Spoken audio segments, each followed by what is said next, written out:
Yeah. by what they've read and seen since, describing essentially what they remember. Yeah. It's just a nice part of the world. It really is. Yeah. Everybody's so helpful. Hang on now. Let's see how our Tinker Toys are all put together here. Have we got any kind of an audio level? Yeah, if you just want to give me a little bit of... Glenn, would you just say a couple things? Okay, first of all, the phone was ringing, right? Okay, the way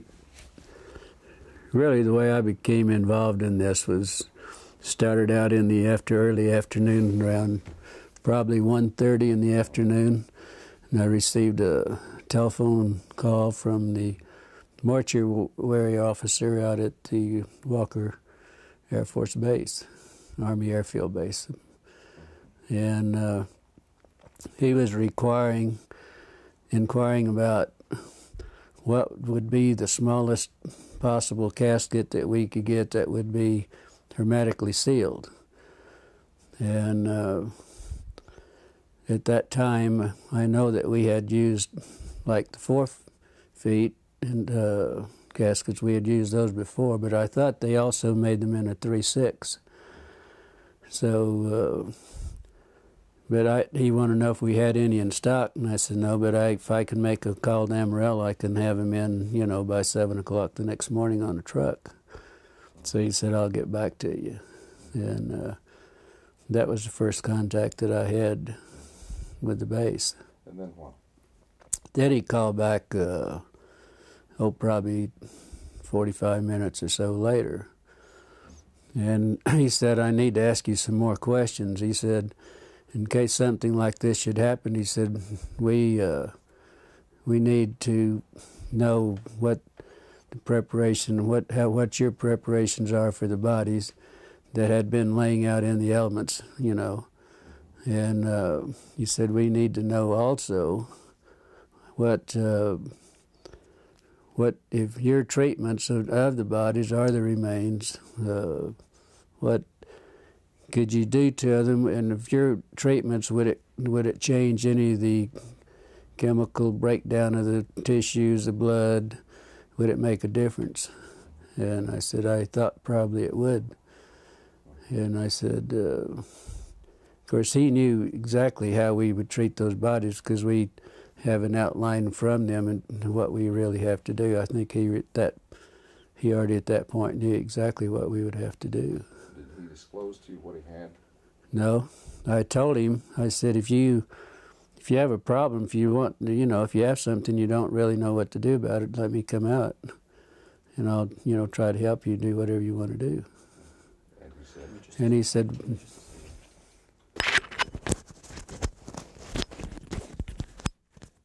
okay. And he said, no. He said, let's just back up just a minute there. Let's start again with you were saying that you told him that you can come out and take care of what he had, right? Yeah. Why don't you pick it up from that point again? So, anyway, he said, well, we don't really have anything. He said, we're sitting here thinking in case we should get involved in something like this, what would be our preparation? What should we do? Then I went through, I said, do you really want to know how we would do it? Well, yes, we would like to know. So that's when I explained to him that we would have the vats that we would fill up with formaldehyde solution with water, and we put the bodies in them, let them stay there for 24 hours, and then take them out. And then we would pack the bodies in, would be a sawdust and really a lime, what we would pack them in, then wrap them in the plastic. That's bodies that were badly decomposed. If there was tissue, deep tissue, we would have to do it hypodermically with needles to get to the deep tissue. Then we would have to aspirate the cavities if the cavities hadn't already ruptured, and then put some cavity fluid in those. I said that's, kind of normal procedure. Now, at one point, you finally offered to take care of it for them. Well, I offered 2-3 times, yeah. Can you review what that conversation at that point? You mean when I offered to take care of them? Yeah. He said, well, we don't really, right at this time, we don't really need your assistance. But he said, in case something like this should happen, then he said we would be prepared and we would know what to do.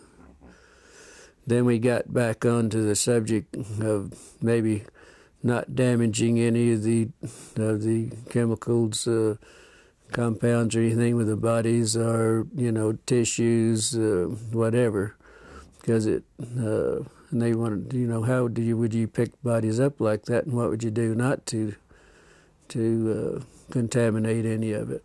Didn't this begin to seem a little strange to you at that point? Well, I thought maybe what happened, they might have had a VIP or some officer and something that happened. They didn't want wanted to keep it quiet, and they probably wanted to do it themselves, not be involved with the civilian businesses or anything. So, after these conversations, you were curious, and you went on out to the base, as I understand it. Can you review that? Well, no, I didn't go out to the base. Yeah, I was curious, but I didn't go out to the base, and probably a couple hours later, then I'd got an emergency call. There was an airman that was injured in an accident. And I took the airman to the base. He rode in the ambulance with me, and I took him out to the emergency room. And that's the way I became really involved out the base. I didn't go out just because I was curious. Give me the sequence from the time you picked up the airman and just describe to me. Well, when I got the call, I left the funeral home, and the ambulance went to the scene of the accident, picked the airman up. I did not place him on a stretcher because he had a head injury in the nose. I think his nose was fractured. So I did some minor first aid, and then he sat in the front seat with me all the way to the base.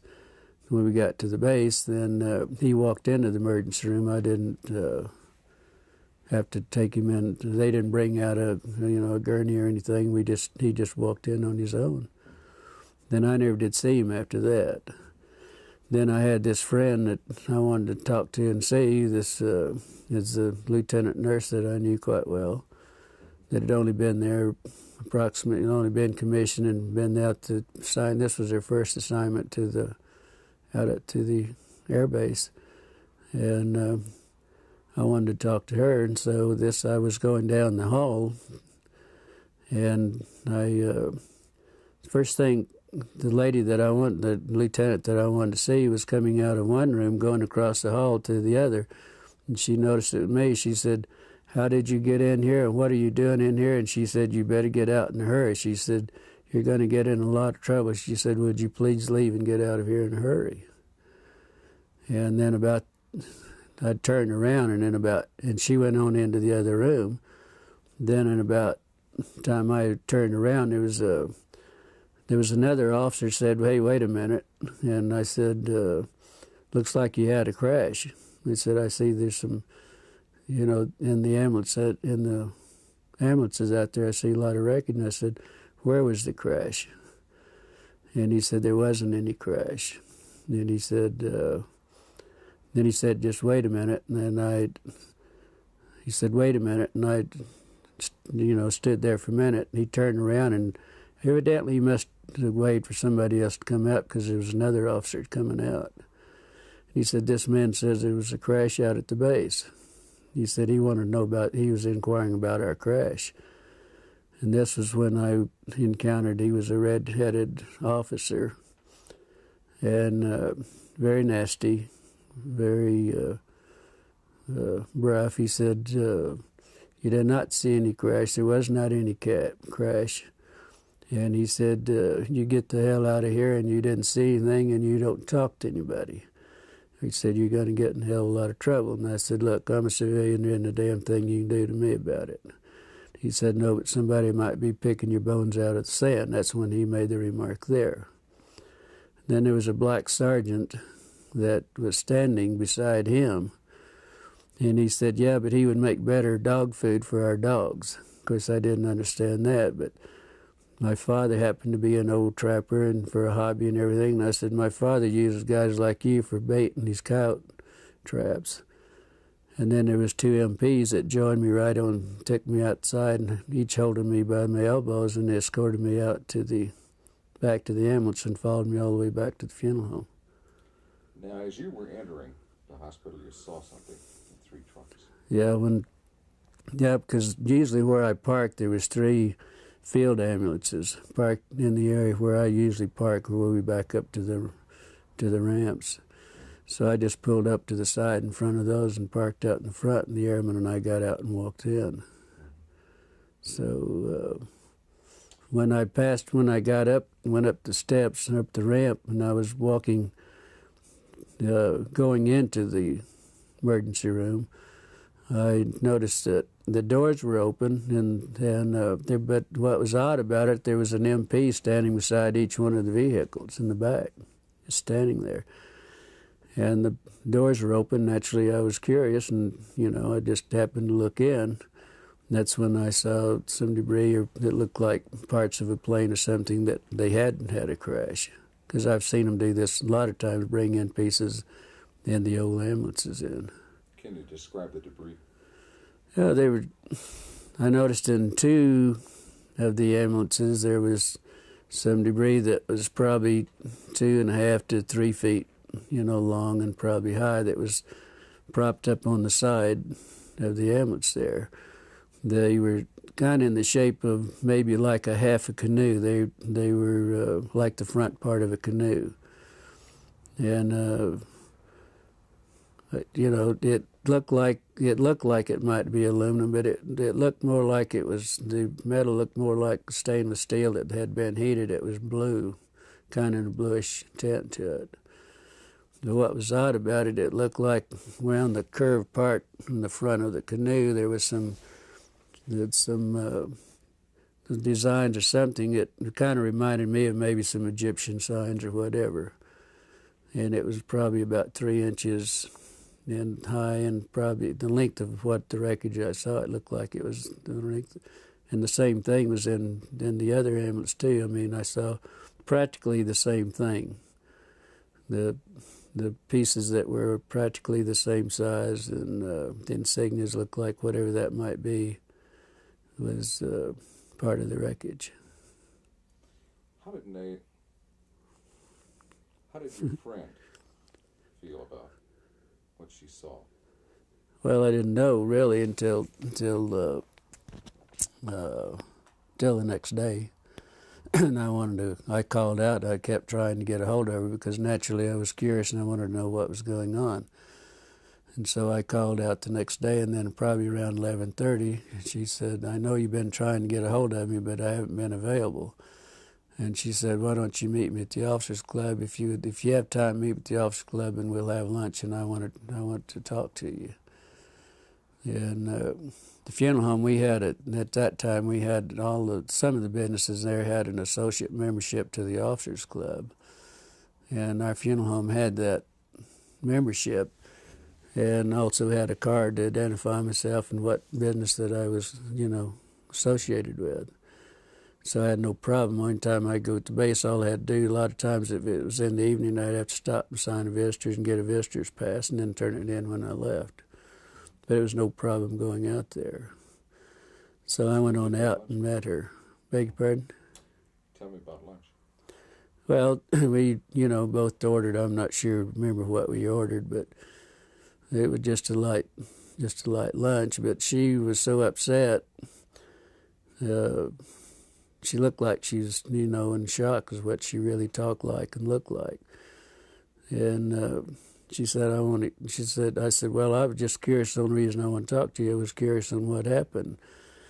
And she said, well, you won't believe it. And she says, I don't believe it either. But she said, I got in a lot of trouble on this thing. I'm not real sure about this. But she said, then she pulled out of a little purse or little pocketbook, whatever she had there. She gave me a little diagram that she had drawn some figures of some arms and face and so on. She told me that this is what was in those, that it was a crash. It wasn't an airplane, but they didn't know what it was at that time. These were bodies. Yeah, but she said we have 3 bodies. That there was 3 bodies. She said 2 of them were very mutilated. One looked like it might have walked out, or that it, might have lived a little while. and she explained they were like 3.5 feet to 4 feet tall. The two of the bodies were you couldn't identify much because they were practically destroyed, and it looked like maybe that they might have been a predatory animal or something might have been doing some damage on the bodies too. How did she describe their head and their hands? Well, she said the head, and then the little drawings that I had, the way she explained it and the way she drew it, that the heads were somewhat larger than a human heads. The hands were long, no thumbs. It was just the long, very delicate fingers at the end of on the underside at the tip of each fingers was a pad-like, maybe a little pad, but it looked like the skin had maybe little suction, like the little suction cups on those. On the no fingernails on the hands. The head, the lips were just a long, narrow, more or less, not full lips like we would have in most of our people, but very fine lined, very fine lips. There was no teeth. That was the inside of the mouth. It was kind of like a real a gums. Maybe it was. She said to explain it. It was almost as hard as if it was rawhide. Maybe at that. The ears.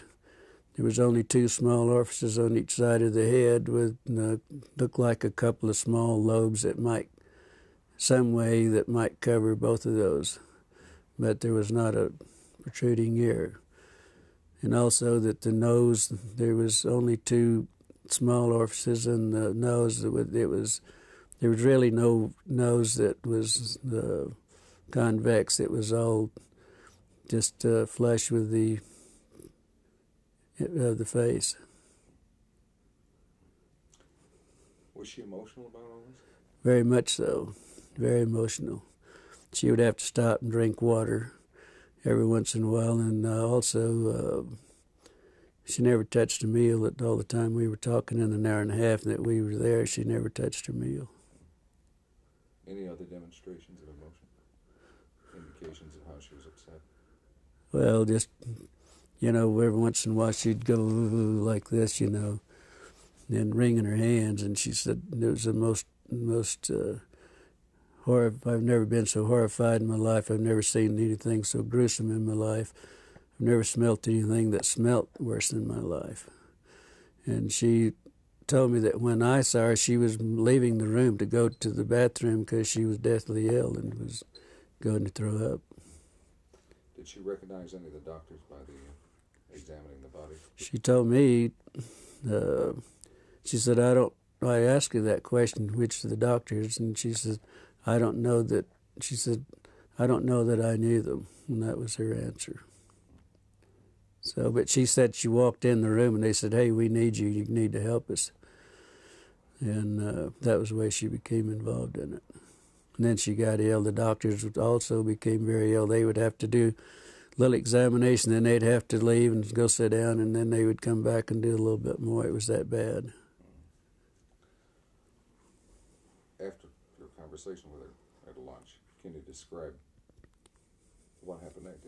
How you were unable to see her again, and how you learned the... Well, yeah, we'd visited a while, and then I had to get back to the funeral home, go back to work, but then I never did see her after that.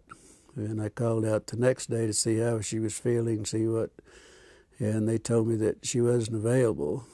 Then I wouldn't be available that day. I called the next day, and they told me that she'd been transferred. And it was rather odd because she'd only been at the base less than 3 months. That was her on commission less than 3 months, and that was her first assignment. So it was rather odd that she would be transferred out, within 3 months. So later on, you attempted to. I guess you got a letter.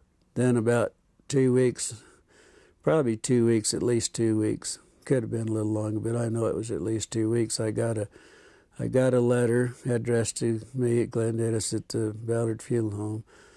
With she didn't sign. It didn't have any returned address or anything on it. But inside of the letter, It was just a note. She said, I don't have time to write. I will write later. This is my APO number.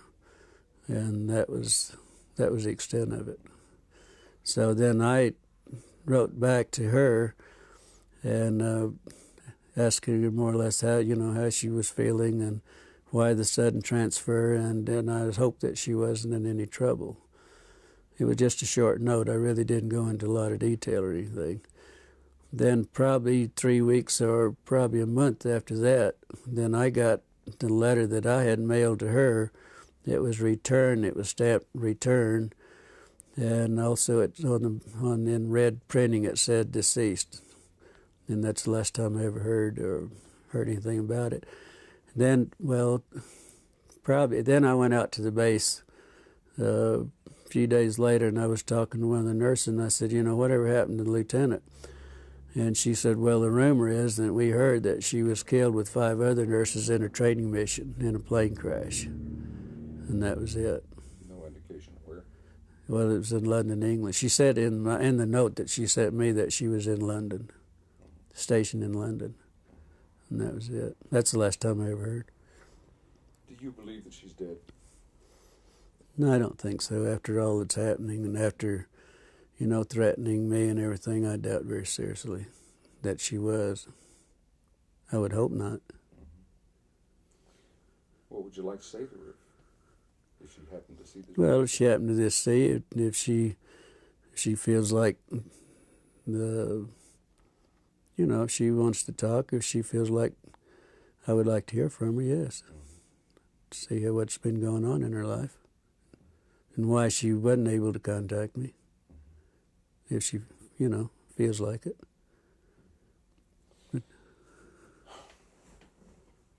Let's stop tape for that. Okay. Now, the sheriff told your father you were in trouble.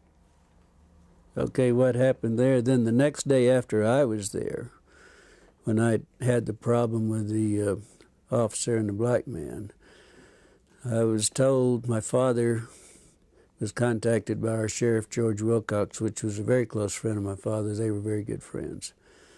And he called to see if my father was home because he wanted to come out and talk to my father.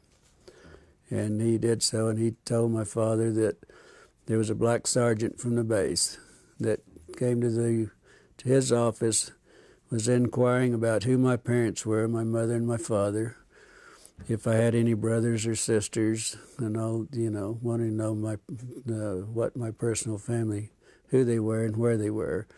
George said that he knew I had some family, but he didn't know, where they were or anything else.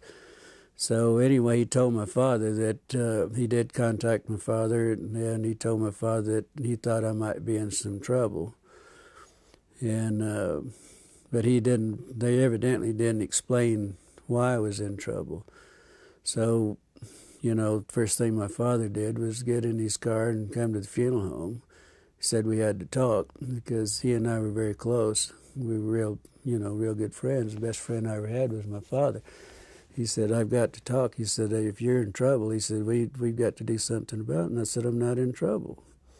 He said, well, you are. He said, George Wilcox told me that you were in a lot of trouble and that you got involved in something that you had no business getting involved in and that you could be in a lot of trouble. And I said, so I told my father the story, and he's the only man that I've ever told this story to until I talked to Stan Friedman and to you people, and that's it, period. And I did tell my father what the story was. Of course, it was unbelievable for him.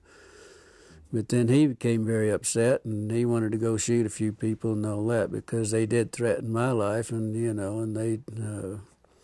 so that was the way my father heard about it, and that was the extent of my family. And he never would tell him who my brother, and I had a brother that was a fighter pilot during that time, and I had 3 sisters, and one of them was a nurse. But he would never tell him anything, and so he didn't tell the sheriff or anybody else, because the sheriff was supposed to call him back and give him the names and where they were at, and he wouldn't do it. Let's get back to your friend. Did she express an opinion as to what she thought these beings were? Did she think they came with it? Well, The the only remark that she ever made was that they definitely weren't humans as we know humans, but they could be from another planet. Or the doctors were explaining this, that they couldn't be from our planet. They had to be an alien, or had to be something else, but not in our planet. She had a phrase she used to describe how they looked to her. You remember that? You were telling me? Like little black Chinamen? Well, she said that, well, of course they were, first thing she said they were black. They were just as black as they could be, but probably laying out in the elements in July in Roswell with 105 to 110 temperature every day and 80 degrees or so at night. I mean, that wouldn't be uncommon, because we picked up a lot of sheep herders of people that have been found dead that's laying in the desert, for days and bitten by rattlesnakes or whatever. And they do turn, as black as they can. And I know exactly what they were talking about, because, with the smell and the odor being so drastic, because this is a very unpleasant situation, And let's talk about their eyes. How did she describe their eyes? Well, she said that, of course, their eyes were set back into the skull. Oh, and it was I thought it was interesting also that she said their skulls, the doctor said their skull bone structure wasn't like ours. It wasn't actually a bone. It was probably a real heavy cartilage. It looked more or less like a newborn baby. The skull was very pliable. You could mash on the skull and it would, it would give. And so the bone structure, bones not like our bones. It was our skull and everything. What about the bones in the hands and arms? Said very fine, very delicate. The arm bones, like the radial and the ulnar and in the arm, that was so fine that he doubted if they could lift. She said they doubt if anyone at that size and the arms at that could lift 50 pounds on the earth or anywhere else. They doubted they had that strength. But she said the one that hadn't been mutilated to a great extent, it reminded him of a real small ancient Chinese person, no hair at all, and very, very delicate skin. In fact, he said the skin would look like they could almost see through it, almost transparent. Why don't you give me a paragraph on the ears and the nostrils? Well, the ears, like I think I stated to you, that the ears, there was a couple of small orifices, one on top of the other, with two little lobe flaps, one over the other. They didn't really know if they had any significance, how they worked or what. They didn't go into that. The nose was only a couple of very small orifices, holes right there, just above the lip line. But it had, there wasn't anything covering it. And it was just like two small indentations there, and that was it. Said it was very unusual. Does anyone else, Don, Carol, do you have anything that you think you're we talking should about add? the hands. Yeah. Describe The hands, well, there was one hand. There was one hand that evidently wasn't attached to the arm. And she said that where she got sick and left the room was that this doctor had the long forceps and picked the hand up and turned it over. And that's when they noticed that there wasn't any thumb. None of the bodies had any thumbs or anything. They were just long, very fine, very delicate fingers, no fingernails. But right at the tip of each finger, it looked like there was a pad. And in this pad, it looked like it might have had very small they were like little suction cups, very minute suction cups. The doctors, that's the way he explained it, that was looking at it. Let's have tapes right now. Okay. We need to get the arm as well.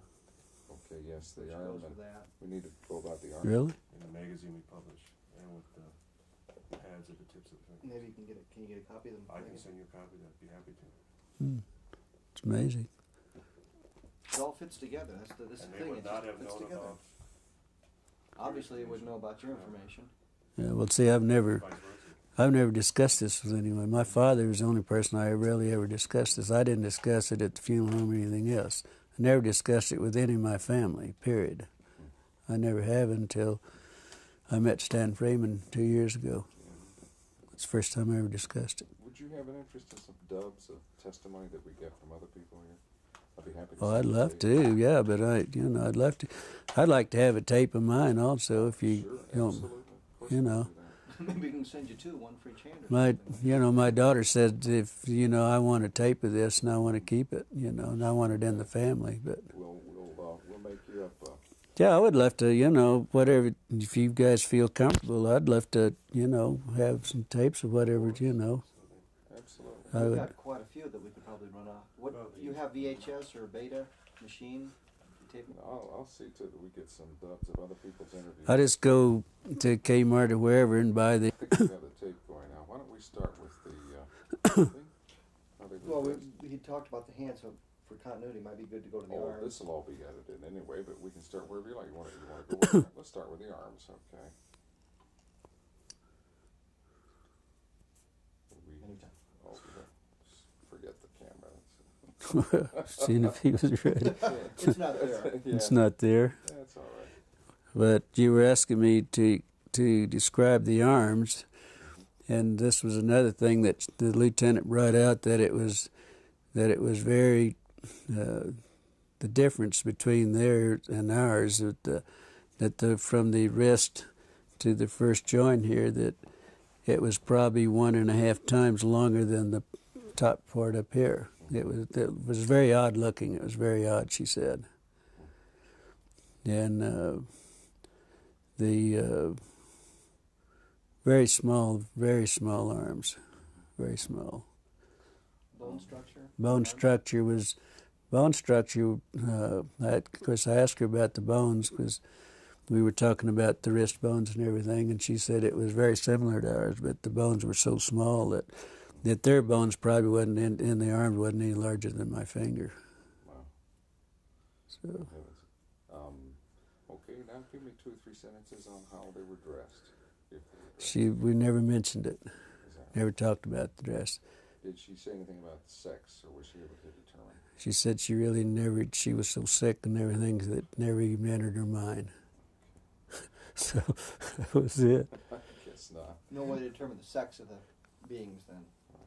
Well, it wasn't discussed with her. It probably was, but she, like she said, I was so ill and so horrified that I don't, she said, she sat up all night and she knew I was going to be real concerned, knew I was going to be on what happened, she knew that I got in trouble, probably. And she drew that, she sat up and made little notes on the back of these little prescription pads. And that's what, she had her notes made out, and that's what we discussed, particularly what she had. I was very interested in that you had kept so many records of the incident and pertaining to everything that you knew regarding the UFO correction. And you kept them in the, there at Ballard's, and then later they disappeared. Yeah. Could you give us a Well, of that? I was really in charge of all the military contracts. I did all the bids and everything and really took care of all the contracts myself. And that was one of my duties at the funeral home, to take care of the military. And I had a file on everything that ever happened at Walker Air Base, like Bob Hope and some of the big orchestras, and everybody'd come and have the big parties and everything in the hangars. I attended, but I would also have pictures and everything. I had a personal file that I kept, and I kept everything in this file that pertained that I attended or whatever. And this is where I put the diagrams and the notes that she gave me was in my personal file. Well, then the Ballard Funeral Home sold at a later date, several years later, that it sold. And the people that bought the funeral home, these were files they were the old files that they kept in the basement down in the furnace room. And they had I had all the military files together in one filing cabinet. Everything had happened at the base and everything. We also had the contract at Fort Sumner Air Base. They had a glider base there and also fighter pilot training there, and the P-47s and 51s and so on. And so I had all the files. Everything was, one filing cabinet was strictly all military. And that's where I had all this filed away. I had all this filed away. I even had the newspaper that Walter Haut, the headlines and all this, the next day I had all that in his files. And what interests me is that out of all these files, Yeah. all these different topics, only one was missing when you went to look for it, and that was the one pertaining to this. Yeah. Can you review that for us? Well, no, there were some of the other files were missing also, not just my own file, but my file was in the same, that, yeah, most all of my file was gone. But there was also some files, they had really actually had destroyed most of the files that were pertaining after certain years. They just gotten rid of them. And they told the manager of the funeral home, that's the manager there named Raymond Otero, also told me that he knew my file was there. Joe Lucas, that was the manager at that time, knew my files were there. And he and I'd had some personal problems, and he said, get rid of his damn files. We don't want anything that remind us of him. And that's where the files went, really. There was some discussion about how to preserve the bodies, Right. dry ice and that sort of thing, and you kind of addressed Oh, well, where they got the ice and things. Then the mortuary officer, what would you do if you had to ship one out? And but you couldn't do anything to it. I mean, that you couldn't, do any treatments. I mean, what would you do? I said the only thing you could do that I would suggest, that first thing, if you have a problem, don't want to destroy any of the tissue, any blood cells, anything that you don't want to destroy, I would suggest that you contact a pathologist. And I said, I'm sure the Army Airfield, I mean, somebody's got some pathologists around. I didn't know that they had one in Roswell. But I said, if I were you, I'd call a pathologist and ask him how he would like to have it done, or whatever you're going to do, or whatever it is. You better do what the pathologist, because he's the one that's going to do the autopsy and make the reports. But I said, the only thing I know you could do is just go to Clarity's Dairy or Sunset Creamery, we had two at the time, and buy all the dry ice you can and pack them in dry ice, if that's possible. And that's what I suggest that they do. Excuse me, Glenn, you're hitting my mic with your Oh, thumb. sorry about that. That's all right. I've done it at least 8 times I already know it's this not week. personal. I guess. No. Okay, what do you think? I think as a suggestion, you might want to do that part again if you think you'd like to use it, because The dry ice? you probably hit it just a few times. And it might Oh, sorry about that. Isn't this picky business? Glenn Dennis, take 2, Clarity's Yeah. Dairy. All right, let's go back and go over the dry ice then again. Well, okay. What I suggested that to the mortuary officer, I suggested this to the mortuary officer and we discussed this probably for 20 minutes or better on the telephone. And I kept telling him, hey, if you have a problem, if you got something out there, if you need our services, we have the contract. I would be glad to come out and help you take care of it. And he said, no, this is for future. Kept always referring this was for future use in case we did have something. But then I said, well, first thing you better do, you better get a hold of a pathologist. I don't know whether you have one at the base, but I know you probably have the top pathologist, something similar to those words. And I said, that's what I do, and you better let him give you the instructions, and then you better do what he tells you to do, because he's the one that's going to do the autopsy. And if it's this sensitive, you better do what he tells you.